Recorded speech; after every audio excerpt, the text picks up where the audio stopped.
This is going to be a small example of how to do a figure 8 cast on. A figure 8 cast on creates a very interesting, seamless cast on. My cast on is actually right here. The directions for this are printed at hellokitty.com. This would make an interesting, of course you would increase as you go along the top of a hat or a toe box. Like I said, it would be worked differently. This is actually 10 cast on stitches or 20 figure 8 cast-ons, and it's just knitted around and around and around, probably about 8 times, I guess. Okay, so in order to work the cast-on, the figure 8 cast-on, the directions say just to hold the yarn over the bottom needle. I prefer to actually create a slip knot. So I'm going to create a slip knot and tighten it down on a needle. This is going to be the bottom needle. This is going to be the top needle. I'm going to just work this over 6 stitches, so pretend I have to cast on 6 stitches for this project.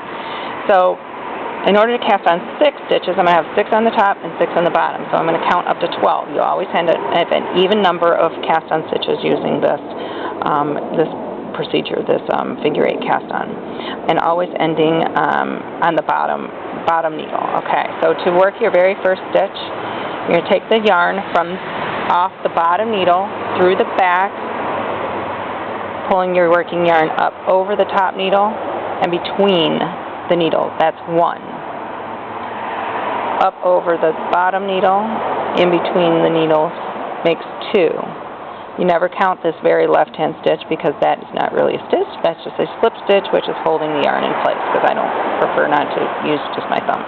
Okay, so that's 2, 3, 4, 5, 6. But remember, I have to go to 12 because I need 6 stitches on both the top and the bottom. 7, 8, 9, 10, 11, and 12. Your very last stitch is always going to come from the back, up over the bottom needle, and between the needles, ending at the back side of your work. Taking a third needle, you are now going to work the top stitches. As you work these top stitches, you're going to knit them, and they're going to become very loose, which is okay, because we're going to go back and tighten those up. So knit your first stitch like you normally would, making sure you pull it kind of tight, and just knit to the end. And as I said, as you knit, you're going to see your stitches get extremely loose.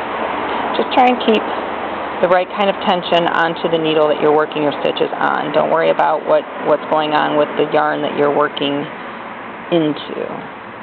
As you can see, that's like getting very large there. And again, very large there. Just keep working them. Just ignore the fact that they're really large. Okay, I now have 6 stitches on the top, which I've actually knitted into 2, 4, 6. That's 1/2 of one round. In order to work the other half of the round, what we're going to do is we'll be working these bottom stitches. So take your needles with your working yarn coming from the top left. You're going to turn your work 180 degrees. Your working yarn is now on the bottom right. And we're going to pull that out a little bit. So what we need to do now is to tighten up these top stitches. In order to tighten them up, you're going to start from the left side, working your way across to the right, and insert that third needle into each and every loop and giving it a tug. They kind of pull from the front, so I always pull them from the front and sort of give them a little twist, actually, as I pull them up. Work pretty well. Now when you get to that very last stitch there, the best way to grab that sucker is to, if you pull on your working yarn, you're going to reveal a little noose, as Amy likes to call it there. And just grab that and pull it down, and you'll see that big loop at the top there shrink. Okay? Now, what we're going to do is, since we have all this yarn here coming off of that slip stitch, I'm going to take and remove the slip stitch, but I don't want to just let it dangle because I just don't want it to be loose, because you're still going to need that to sort of stay in place in order to work the rest of these stitches. So just bring your, this is your tail yarn, so you can just bring it up and over and down. You want to just keep it in place. You're not going to work this. Okay, so now what we're going to do is work, it doesn't matter how many times you go around, just as long as it doesn't go anywhere. So now what we're going to do is work what used to be the bottom stitches, which are now on the top. But in order to work these, the stitches are twisted, which means that the lead stitch is coming from the left side instead of the right side. So in order to work them, we need to knit into the back loop. So you're going to insert your needle from the front to the back, going from right to left into the back loop, and pull your yarn through. Once you knit that first stitch, you don't really have to worry about that tail yarn anymore, so you can just let that drop out of the way. And sort of give the tail yarn a little tug though. Oh, see, I'm trying to go into the front. Okay, into the back again. As I said, when you work that second needle on this figure 8, is the only time that you're going to have to worry about working, knitting into the back loop. Every other time you'll just knit as you normally would. My camera's being off a little bit there. I'll tell you how many times I've done this. I have a tendency of pulling the yarn up as I'm looking at it. Okay, that's 6. Alright, so now I now have 6 cast-on stitches. Alright, which is very much like that. So you're basically done with your with the figure 8 cast-on. You technically are done. In order to keep working this around, what you'll do is turn your work again. You're going to have your working yarn always coming from the bottom right, and the stitches that you're going to work into is going to be on the top right. Oh my. So with the yarn at the back, continue working, knitting into the first stitch on the top needle as you normally would.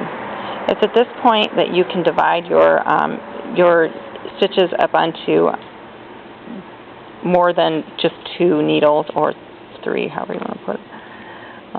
So I would do like 3 and then hit another needle here and do 3, and then just keep working your way around. Now worked 1/2 of the second row. If you get lost on where you were with this mess, because it's a little bit different than usual, just remember you always want to keep your knitted stitches up.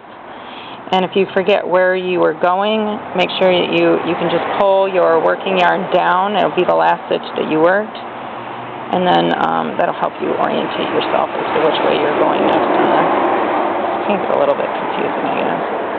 And then I'm only going to put this on 3. I only did a total of 6 cast-ons. So. And that would be a figure 8 cast-on of 6 stitches, and I've already worked that in the round. Goes like this. 2 times around. And like I said, if you keep going around, without doing any kind of increases, you'll wind up with something that looks exactly like this.